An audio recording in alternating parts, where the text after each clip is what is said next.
Hace unos días nos llegó la noticia de que una tal Carrie Bencardino hizo una pintura plagiando al reconocido pintor de dragones Ciruelo Cabral. Antes de continuar, he de decir que toda esta polémica ha sucedido en Argentina y no tiene nada que ver con autores españoles. Pero bueno, ¿quién es esta gente? Ciruelo Cabral es un autor argentino especializado en pintura de fantasía realista, en la misma onda de James Gurney y Paul Bonner. Ciruelo tiene unos 60 años y es un autor absurdamente prolífico. Ha trabajado en decenas de portadas y libros de ilustración fantástica haciendo sobre todo dragones, siendo considerado un especialista en esta criatura mítica y definiendo su estética y representación europeas, estableciéndose así como uno de los grandes imaginativos que llega a plantear bases sobre cómo recrear y establecer su aspecto y forma. Digamos que, en términos estrictos, su aportación ya es historia y se podría considerar uno de los pocos artistas vivos no solo por la excelencia de su trabajo, sino por la implantación en el imaginario colectivo de una imagen muy definida y concreta del dragón, con un aplomo y rotundidad que marcan una época. Esta contribución lo harían digno de renombre, imitación e inspiración. Y resulta que una tal Carrie Bencardino, artista no binaria con este aspecto, ha salido en las noticias de Argentina porque, al parecer, plagió descaradamente una obra de Ciruelo y la expuso en el Malva, Museo de Arte Latinoamericano de Buenos Aires. Si echamos un vistazo a su trabajo, nos encontramos pues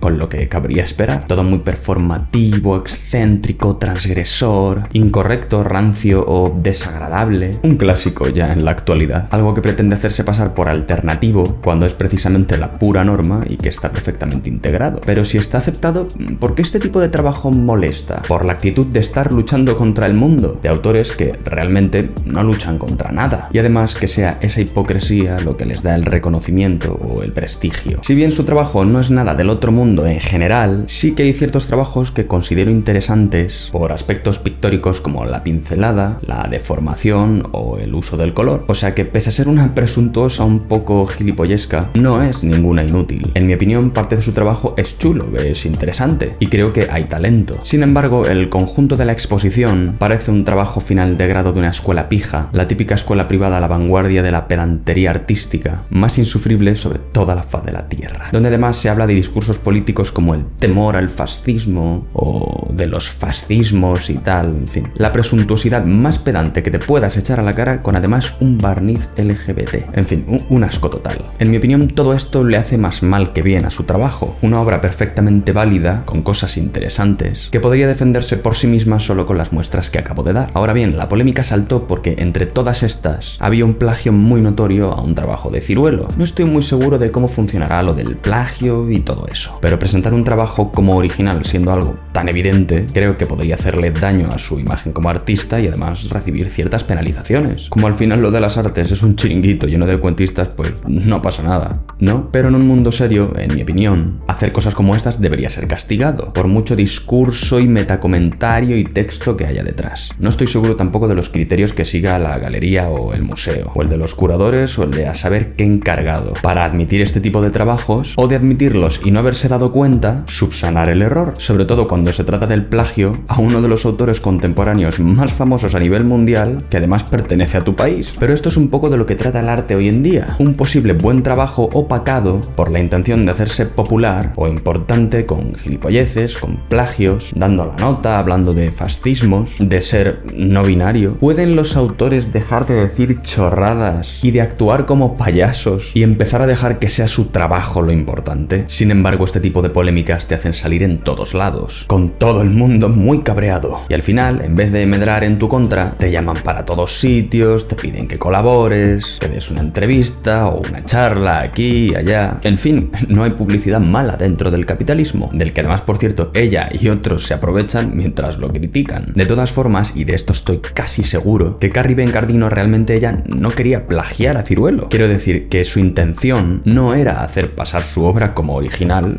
porque es imposible. Seguro que en su cabeza ella pensaba que bueno, eso era un metacomentario, con un homenaje y un mensaje de cómo el fascismo suplanta y en realidad el dragón simboliza la libertad porque vuela y surca, ¿no? En fin, algo así absurdo. Sin embargo, ha quedado mal. Pero hay que ver cómo quedar mal o hacerlo mal hoy en día tiene premio. Haces una cagada, empiezas a obtener relevancia y como muchos otros creadores de contenido y artistas empiezan a tener éxito o una carrera a partir de ahí. Según algún periódico, Ben Cardino lo que quiere es establecer un posicionamiento crítico sobre la circulación y la reapropiación de las imágenes en la era contemporánea, donde las fuentes y los referentes visuales se multiplican, entremezclan y transforman constantemente. Bueno, dado el bombardeo constante de imágenes que se han convertido en la base de la comunicación en la posmodernidad, es muy difícil ser original. Esta idea es algo que yo analizo en este mismo canal, en otros vídeos sobre la imagen y su funcionamiento. Hay miles de autores subiendo contenido constantemente, miles de páginas que son bancos de imágenes como Pinterest, donde ver imágenes de referencia, de inspiración. Estamos sobresaturados de información y crear algo nuevo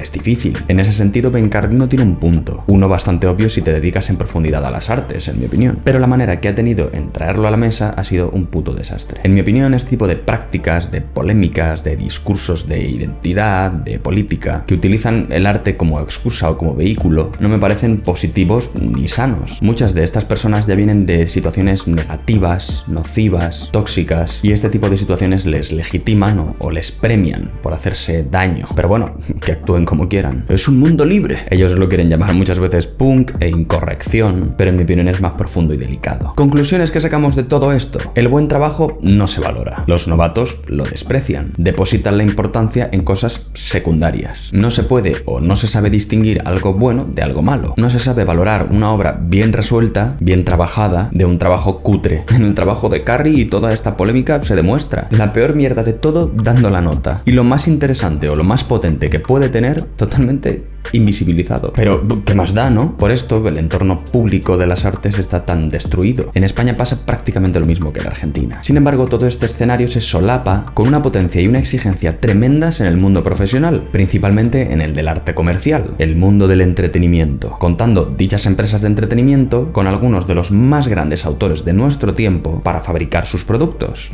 ¿Por qué pasa esto? Las empresas buscan realizar productos muy pulimentados y extremadamente trabajados, con una calidad suprema. Esto definiría tanto a la empresa como generadora de valor como al estándar de mercado, indicando que los estudios o departamentos artísticos asociados o propiedad de estas empresas de entretenimiento cuentan con profesionales de primer nivel, estándares de calidad muy exigentes y distintas áreas profesionales técnicas por las que pasa el trabajo para lograr su mejor resultado en el mínimo tiempo posible. Obviamente en ausencia de discursos políticos y centrándose solamente en hacer un buen producto. Pero ¿por qué pasa esto? ¿Por qué existe esta diferencia entre estos dos mundos? Porque pagan. Un ejemplo, en España no hay buenos autores de cómic. ¿Por qué no los hay? Porque se tienen que ir al extranjero. ¿Y por qué se van al extranjero? Porque pagan. Es que es tan sencillo como eso. Porque si hay autores buenos, dedicados, laboriosos, talentosos, eso hay que cuidarlo, protegerlo y sobre todo, o lo más importante para llevar a cabo todo esto, lo que hay que hacer es pagarlo. Si no lo pagas,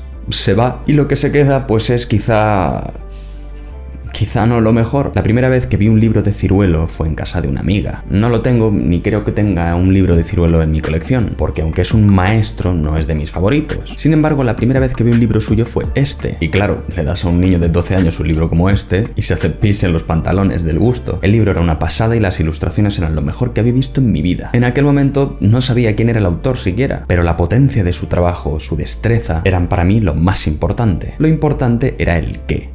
Los dragones. Sin embargo, de un tiempo a esta parte, aunque siempre ha sido así, pero de un tiempo a esta parte, lo más importante empezaba a ser el quién. Ese quién hace un trabajo mediocre o directamente malo, que refuerza con una explicación enrevesada e innecesaria como respaldo el sistema educativo y la escuela, las academias o los ministerios, con la intención de designar esa perezosa práctica como una exhibición intelectual, actúan como respaldo promocionando en museos y galerías ese trabajo, porque aunque no parezca bueno, ¡wow!, es muy importante. Pero entonces viene un mundo de expertos, galeristas, museístas, y te dicen, no, esto sí parece una chorrada, pero no, que es muy importante este autor o esta autora, no sé qué, y te lo cuentan.